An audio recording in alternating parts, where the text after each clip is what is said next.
আজকে আমাদের যে ঘটনাটা আছে সেটা হলো একটা হসপিটালকে কেন্দ্র করে। বিশেষ করে হসপিটালের মর্গে রাত নামলেই অদ্ভুত ঘটনা ঘটত। আর এই ঘটনাটা বাংলাদেশের এক হসপিটালকে ঘিরে, যেটা পাঠিয়েছে অমিত চৌধুরী বাংলাদেশের ঢাকা থেকে। অমিতের এক কাজিন ব্রাদার সেই হসপিটালের সাথে অনেক বছর ধরে জড়িত, বা বলা চলে সেই হসপিটালেই কর্মরত, এবং তার কাছ থেকেই অমিত এই ঘটনাটা কালেক্ট করেছে। তাই এইবার বেশি দেরি না করে চলে যাই অমিতের ভাষ্যমতে। তার আগে বলে রাখি, যারা নতুন আছো তারা অবশ্যই চ্যানেল সাবস্ক্রাইব করে দিও প্রতি মঙ্গল ও শনিবার হাড় হিম করা ভৌতিক ঘটনা শুনতে।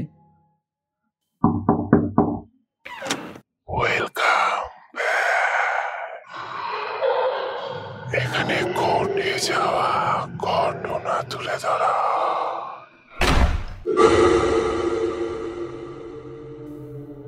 এই হাসপাতালটা ছিল বাংলাদেশের ঢাকায় অবস্থিত একটি জায়গায়। হাসপাতালটা যতটা বিখ্যাত ছিল এখানকার চিকিৎসার জন্য, তার থেকেও অনেক বেশি কুখ্যাতি ছিল এখানে ঘটা অদ্ভুতুরে কর্মকাণ্ডের জন্য। যদিও দিনের বেলায় এটা খুবই কর্মচঞ্চল থাকত, কিন্তু রাত নামলেই একটা ভয়ঙ্কর নীরবতা যেন পুরো হসপিটালটাকে আঁকড়ে ধরত। সেখানকার স্থানীয়দের মুখে মুখে এই হসপিটালের নামে অনেক কানাঘুষো শোনা যেত যে এমন অনেক কর্মকাণ্ড যেগুলো সাধারণ কিছু ছিল না, এবং সাধারণ কোনো হসপিটালেও এগুলো ঘটত না। অস্বাভাবিক এমন অনেক ঘটনা ঘটত যেগুলোর ব্যাখ্যা বৈজ্ঞানিক দিক দিয়েও পাওয়া যেত না।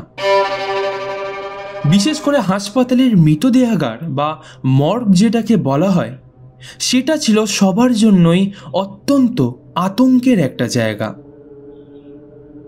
ডাক্তার ও কর্মীদের মধ্যে গুঞ্জন ছিল যে রাত নামলেই মর্গে অদ্ভুত কিছু ঘটনা ঘটত, আর তার সাথেই অদ্ভুত অনেক ধরনের আওয়াজও নাকি শোনা যেত।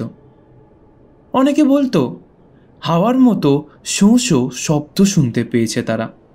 আবার কেউ কেউ বলতো একটা চাপা হাসি শুনতে পাওয়ার আওয়াজ। এবং অনেকজন এটাও বলেছে যে মর্গের লম্বা করিডোর দিয়ে হাঁটার সময় কান্নাও শুনতে পেয়েছে তারা। তবে বেশিরভাগ লোক এবং বিশেষ করে ডক্টররা এইসব কথা গুজব ভেবে উড়িয়ে দিত, এইসব বিষয়ে কোনো কানই দিত না। এই প্রথমবার রাতে শিফট পড়ল নতুন জয়েন করা একটা তরুণী নার্সের, যার নাম হলো রিয়া। রিয়ার ডিউটি পড়েছিল ঠিক মর্গের পাশে অবস্থিত চেস্ট ডিপার্টমেন্টে, এবং বলে রাখি চেস্ট ডিপার্টমেন্ট ও মর্গের করিডোর ছিল একটাই, অর্থাৎ একটা করিডোর দিয়ে হেঁটেই প্রথমে চেস্ট ডিপার্টমেন্ট পড়তো, এবং তার থেকে কিছুটা এগিয়ে গেলে পড়তো মৃতদেহাগার, বা যেটাকে মর্গ বলা হয়। রিয়া খুব সাহসী মেয়ে হলেও রাতের বেলায় মর্গের কাছাকাছি আসতে তার বুক কেঁপে উঠত। শুধু তারই না, ওই হসপিটালে কর্মরত সবারই প্রায় একই অবস্থা ছিল। একদিন গভীর রাতে চেস্ট ডিপার্টমেন্টে একজন রোগীর মৃত্যুর পর রিয়ার ওপর দায়িত্ব পড়ে তাকে মর্গে নিয়ে যাওয়ার জন্য। রিয়ার কিছু করার ছিল না, যেহেতু এটাই তার পেশা, তাই তার ভালো লাগুক বা না লাগুক তাকে সেই কাজটা করতেই হবে। সেহেতু রিয়া মৃতদেহটিকে একটি স্ট্রেচারে করে লম্বা করিডোর দিয়ে মর্গের উদ্দেশ্যে নিয়ে যাচ্ছিল। মৃতদেহটাকে নিয়ে যাওয়ার সময় রিয়া বারবার অনুভব করতে থাকে তার পেছন পেছন যেন কেউ একজন হাঁটছে। কিন্তু রিয়া যতবারই পেছন ঘুরে দেখছে, সে তখন কাউকেই দেখতে পাচ্ছে না। মৃতদেহ নিয়ে সে মর্গে ঢুকলো, কিন্তু মর্গে ঢুকতেই তার অনুভব হলো যে একটা ঠান্ডা বাতাস আচমকা তার গায়ে এসে ধাক্কা মারল। ততক্ষণে সে চমকে গেলেও পরক্ষণে নিজেকে কিছুটা স্বস্তি দিয়ে বলল যে এখানে এত রেফ্রিজারেটর চলছে, তাই জন্যই হয়তো দরজা খোলার সাথে সাথে ওরম একটা অনুভব হয়েছে। আর এমনিতেই সে খুব ভয় পেয়ে আছে, তাই তার এমনটা মনে হওয়া খুবই স্বাভাবিক। মর্গের দরজা খুলে সে দেখল ভেতরে সব কিছু স্বাভাবিক ও নিথর। কিন্তু হঠাৎই মর্গের আলোগুলো মিটমিট করে জ্বলতে শুরু করলো। ভয় পেলেও রিয়া নিজেকে শান্ত রাখল। সে ভাবল হয়তো লো ভোল্টেজের সমস্যার কারণে এটা হচ্ছে। কিন্তু যখনই সে মৃতদেহ রেখে বেরিয়ে আসবে বলে পিছনে ফিরল, তখনই শুনল একটা ফিস ফিস করে গোঙানির শব্দ। রিয়ার শরীরের সমস্ত লোম দাঁড়িয়ে গেল। সে পিছনে তাকালো, কিন্তু কাউকেই দেখতে পেল না। তার মনে হলো কেউ যেন তার পিছনে দাঁড়িয়ে ওর ঘাড়ের কাছে নিঃশ্বাস ফেলছে। সে যত দ্রুত সম্ভব সেখান থেকে বেরিয়ে আসতে চাইল, কিন্তু দরজাটা সঙ্গে সঙ্গে প্রচণ্ড শব্দে বন্ধ হয়ে গেল। রিয়া এতক্ষণে প্রচণ্ড ভয় পেয়ে ঘামতে শুরু করেছে, এবং তার সাথেই ওর মনে এতক্ষণে একটা চাপা ভয়ের ঝড় উঠে গেছে। এর মধ্যেই সদ্য নিয়ে আসা লাশের গায়ের ওপরে চাপানো সাদা চাদর খুলে মাটিতে পড়ে যায়, এবং রিয়ার চোখ বিস্ফোরিত হয়ে মৃতদেহটির মুখের দিকে চেয়ে থাকে। মুখটা কেমন যেন বেঁকে গেছে, কিন্তু তার মুখ মোটেও এরম ছিল না। আর তার সাথেই রিয়া দেখল সেই মৃত মানুষটা ঠোঁট কুঁচকে কিছুটা দাঁত বের করে মুচকি মুচকি হাসছে। রিয়া এই বীভৎস দৃশ্য দেখে আঁতকে উঠল, এবং সে চিৎকার করতে করতে অজ্ঞান হয়ে ওই মেঝেতেই পড়ে যায়। যখন তার জ্ঞান ফিরে আসে, তখন রিয়া নিজেকে হসপিটালের একটা ফাঁকা ঘরে শুয়ে থাকতে দেখে, আর তাকে ঘিরে দাঁড়িয়েছিল তার কিছু সহকর্মী। তুমি ঠিক আছো? জিজ্ঞেস করল তারই এক সহকর্মী হাসিমা। রিয়ার জ্ঞান ফেরার পরে কিছুটা হকচকিয়ে গেলেও সে নিজেকে সামলে কিছুক্ষণ পরে ধীরে ধীরে উঠে বসল। তার সারা শরীর তখনও কাঁপছিল, মুখটা পুরো ফ্যাকাশে হয়ে গিয়েছিল। সে তখন কিছু বলতে গিয়েও যেন কোনো কথাই তার মুখ দিয়ে বেরালো না। তাই জন্য হাসিমা তাকে শান্ত করার চেষ্টা করল, কিন্তু হাসিমার চোখে ছিল অদ্ভুত এক দুশ্চিন্তা। কারণ সে জানতো এর আগেও মর্গের কাছাকাছি গিয়ে রিয়ার মতো আরও 5 জন এরমভাবেই অজ্ঞান হয়ে পড়েছিল, আর তাদের শেষ পরিণতি খুবই ভয়ঙ্কর হয়েছিল। হয় তারা উন্মাদ হয়ে গেছিল, নয় তারা অজানা কোনো কারণে আত্মহত্যা করে ফেলেছিল।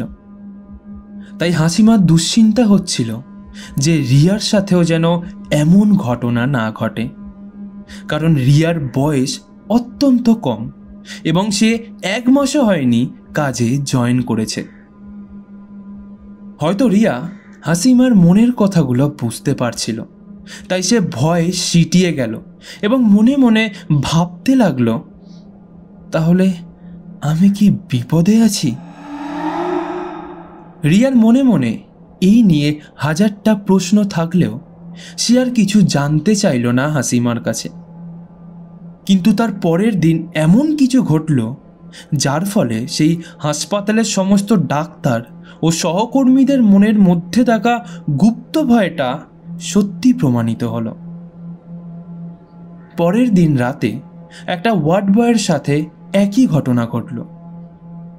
ঘটনাটা কিছুটা এমন ছিল যে সেই ওয়ার্ড বয় চেস্ট ডিপার্টমেন্টের সামনের লম্বা করিডোর দিয়ে হাঁটার সময় তার বারবার মনে হচ্ছিল তার পেছন পেছন যেন কেউ একটা তাকে অনুসরণ করছে, কিন্তু সে যতবার পেছনে দেখে যে লম্বা করিডোরে শুধু সে ছাড়া আর কেউ নেই। ঠিক এরমই 2-3 বার হওয়ার পর শেষবারের মতো সে যখন পেছন ফিরে তাকায়, তখন কোনো একটা অতিকায়ত্ত লম্বা একটা মূর্তি হঠাৎ তার চোখের সামনে এসে তাকে ধাক্কা মেরে মাটিতে ফেলে দেয় এবং সে প্রাণে বেঁচে গেলেও দুর্ভাগ্যক্রমে তার মাথা ফেটে যায়। বারংবার এরম ঘটনা ঘটার ফলে হসপিটাল ম্যানেজমেন্ট এই পুরো ঘটনাগুলোর ওপর একটা ইনকোয়ারি টিম বসায় এবং ইনকোয়ারি করার পর এমন কিছু তথ্য উঠে আসে আর তার সাথে এমন কিছু ফুটেজও উঠে এসেছিল যেটা দেখে হাসপাতালের সমস্ত ডাক্তার ও সহকর্মীরা শিউরে উঠেছিল। ঘটনাটা আরও গাঢ় হয়ে উঠল যখন ইনকোয়ারির জন্য হাসপাতালের মর্গের কাছে অবস্থিত সমস্ত সিসিটিভি ভালো করে খতিয়ে দেখা হলো। প্রথমেই সেই দিনের ফুটেজ চেক করা হলো, যেই দিন ওয়ার্ড বয় সেই লম্বা করিডোর দিয়ে একা হেঁটে যাচ্ছিল। তখন ক্যামেরায় দেখা যাচ্ছিল যে সেই ওয়ার্ড বয়ের পেছন পেছনে একটি দীর্ঘাকৃতির অবয়ব হাঁটছিল, যার মুখ স্পষ্ট বোঝা যাচ্ছিল না এবং তার হাঁটার অঙ্গি ভঙ্গি পুরোটাই অস্বাভাবিক ধরনের ছিল, যেন কোনো গ্যাসীয় এক লম্বা আকৃতির মূর্তি। সবথেকে বেশি অবাক করা বিষয়টি ছিল যখন ওয়ার্ড বয় দাঁড়িয়ে পেছন ঘুরে দেখছে তখন সেই অবয়বটাও কিন্তু দাঁড়িয়ে পড়ছিল, কিন্তু ওয়ার্ড বয়কে দেখে মনে হচ্ছিল সে যেন কোনো কিছুই দেখতে পাচ্ছে না। আর ওয়ার্ড বয় পড়ে যাওয়ার পর সেই অবয়ব কর্পূরের মতো ওখান থেকে হাওয়ায় উবে গেল। আরও ভালো করে কিছু ফুটেজ ঘেঁটে দেখায় স্পষ্ট হলো এই ঘটনাটা বিগত কয়েক মাস ধরে ঘটছে। যেমন দুটো ফুটেজে লক্ষ্য করা গেছে লম্বা করিডোর দিয়ে একটা কালো অবয়ব হাঁটাহাঁটি করছে। এটাকে হাঁটাহাঁটি বললে হয়তো ঠিক বলা হবে না, কারণ সেটার পা যেন মেঝে থেকে 2-3 ইঞ্চি ওপরে ভাসছে, আর ভাসতে ভাসতেই পুরো করিডোরটা এই মাথা থেকে ওই মাথা পায়চারি করছে। আরও একটা ফুটেজে দেখা গেছে যে করিডোরে রাখা স্ট্রেচারগুলো একা একাই চলাফেরা করছে। এই দৃশ্য দেখে রীতিমতো সবাই আঁতকে উঠল এবং তারপর থেকে বেশ কিছুদিন সেই মর্গের আশেপাশে কেউ কাজ করতে চাইল না। তাই ওখানে যখন যার কাজ পড়ছিল তখন সে তার 2-3 জন সহকর্মীকে নিয়ে ভয়ে ভয়ে করিডোর দিয়ে যাওয়া আসা করছিল। এরম ডামাডোল পরিস্থিতি বেশ কিছুদিন ধরেই চলছিল। ঠিক তার 2 সপ্তাহ পর ইনকোয়ারি শেষে জানা গেল ঠিক 4 মাস আগে এই মর্গে একটা ক্ষতবিক্ষত ডেড বডি নিয়ে আসা হয়েছিল, যার মৃত্যুর কারণ ঠিকমতো কারোর জানা ছিল না। সেই বডিটাকে 2-3 দিনের মতো মর্গে রাখার পর কেউ নিতে না আসায় বেওয়ারিশ লাশ হিসাবে পুড়িয়ে দেওয়া হয়, আর তারপর থেকেই এইসব কর্মকাণ্ড শুরু হয়েছিল। আর এইদিকে রিয়ার অবস্থা খুব খারাপ হতে থাকে এবং সে কিছুদিন কাজ করার পর সেই হাসপাতালটা ছেড়েই চলে যায়। আর তার ঠিক 1 মাস পরে হাসিমাও হাসপাতাল ছেড়ে চলে যায়। বেগতিক ব্যাপারটা বাজে দিকে যাচ্ছে দেখে হসপিটাল ম্যানেজমেন্ট ওই মর্গের ঘর ও পুরো করিডোরটাকে শুদ্ধ করার জন্য একটা পীরকে ডাকে।